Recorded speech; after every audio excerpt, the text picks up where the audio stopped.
Hello everyone, आज हम लोग पढ़ेंगे वर्ब। ये पार्ट 4 है। अगर आपने बाकी के चैप्टर्स नहीं पढ़े हैं तो मैंने वीडियो अपलोड कर दिया है, आप मेरे वीडियो को पूरा देख सकते हैं। वर्ब मीन्स होता है क्रिया। क्रिया का यानी वर्ब का डिफिनीशन होता है a verb which denotes an action, state और पोजीशन। या आप ये भी लिख सकते हैं a verb is a word which says something about a subject. Verb denote action मतलब कार्य, व्यापार, बोधक क्रियाएं। कुछ एग्जाम्पल है the horse runs, the earth moves, we are walking, they will play. जो रेड है ना वो वर्ब है। अब सेकेंड नंबर है वर्ब डिनोटिंग पोजीशन और रिलेशन। वर्ब डिनोट करता है कि या अधिकार है या संबंध है। वो कुछ एग्जाम्पल हैं I have a computer, king Dashrath had 3 queens, he has a sound knowledge of English। ये हैज, हैव, हैड ये सब अधिकार बता रहा है। वर्ब डिनोटिंग स्टेट और position I am ready, the patient is out of danger, he was absent, Mohan is busy. अब next है काइंड्स ऑफ वर्ब। वर्ब के कितने टाइप्स होते हैं। वर्ब के आधार पर वर्ब दो प्रकार के होते हैं, मेन या प्रिंसिपल, ऑर्डिनरी, फुल वर्ब। आप इनको कोई भी नाम दे सकते हैं, या प्रिंसिपल या ऑर्डिनरी या मेन। आप इसमें कंफ्यूज मत होइएगा, आपसे ये घुमा फिरा कर पूछ सकते हैं। ऑक्सिलरी वर्ब या हेल्पिंग वर्ब ये दोनों एक ही है। आप एग्ज़ाम में क्वेश्चन पूछता है, आप लोग कंफ्यूज होते हैं, लेकिन इसमें कंफ्यूज नहीं होना है। ऑक्सिलरी वर्ब और हेल्पिंग वर्ब एक ही होता है।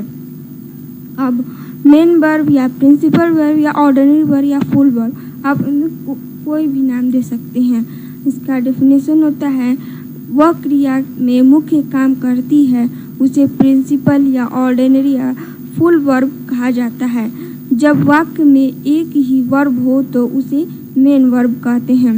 Ram reads a book, they can do this work, he is going, you will go. अब नेक्स्ट है ऑक्सिलरी वर्ब। ऑक्सिलरी मतलब हेल्पिंग वर्ब, सहायक क्रिया। अब नेक्स्ट है इसका डिफिनीशन है इसे हेल्पिंग वर्ब भी कहते हैं। वह वर्ब मेन वर्ब को टेंसेस, वाइस, मूड इत्यादि बनाने में सहायता करे, ऑक्सिलरी वर्ब कहलाता है। मैंने आपको टेंस पढ़ा दिया है, आपको समझना है तो मैंने डिस्क्रिप्शन बार में लिंक दे दी, आप वहाँ जाकर पढ़ सकते हैं। ये इंग्लिश में डिफिनीशन है, आप अपने कॉपी पर लिख सकते हैं। Ram is reading a book, they have eaten, he will do this work, you should help me.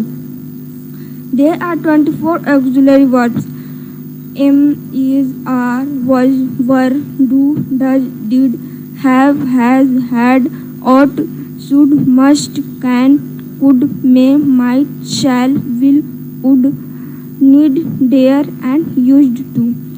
He is a teacher is main verb है।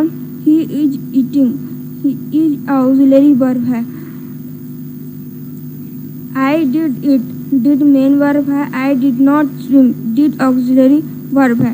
कुछ इम्पॉर्टेंट टिप्स हैं। जब सेंटेंस में एक ही वर्ब हो तो वह मेन वर्ब या प्रिंसिपल वर्ब या ऑर्डिनरी वर्ब या फुल वर्ब होता है। जैसे he has an elephant, has main verb है। We are student, are main verb है। मैंने आपको यहाँ पर 24 ऑक्सिलरी वर्ब चार्ट बना दिया है, आप चाहे अपनी कॉपी पर लिख सकते हैं।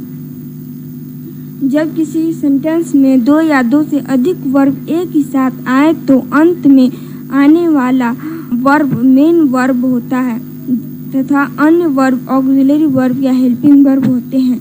जैसे Ram has been playing, has auxiliary verb है, बीन ऑक्सिलरी वर्ब है, प्लेइंग मेन वर्ब है।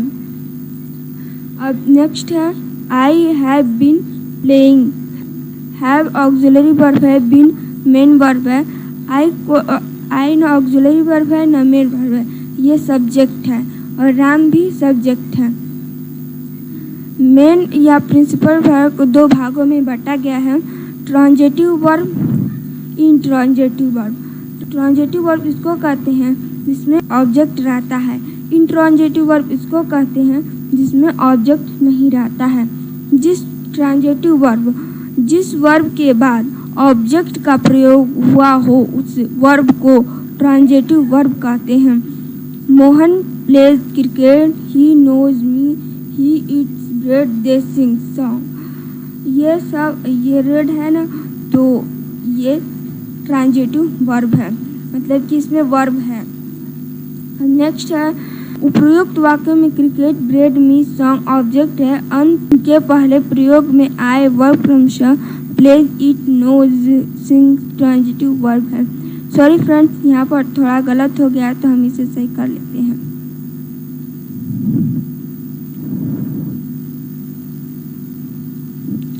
अब सही है। अब नेक्स्ट है इंट्रांजिटिव वर्ब। जिस वर्ब के बाद ऑब्जेक्ट का प्रयोग नहीं हुआ हो उस वर्ब को इंट्रांजिटिव वर्ब कहते हैं। मैंने आपसे पहले ही कहा था कि इंट्रांजिटिव वर्ब में जिसमें ऑब्जेक्ट नहीं रहता है उसको हम इंट्रांजिटिव वर्ब कहते हैं, जिसमें ऑब्जेक्ट रहता है उसे ट्रांजिटिव वर्ब कहते हैं। For example, Ram goes to market, she sleeps, he rides slowly, we play. उपयुक्त वाक्य में कोई ऑब्जेक्ट नहीं है। अंत प्रयोग में आए verb goes, sleep, slowly, play intransitive verb है। तो यहीं पर यह चैप्टर एंड होता है। अगर आपको ये वीडियो पसंद आया तो प्लीज़ लाइक, शेयर और सब्सक्राइब ज़रूर करिए और मुझे कमेंट में बताइएगा कि आपको ये वीडियो कैसा लगा। तो थैंक्स फॉर वॉचिंग।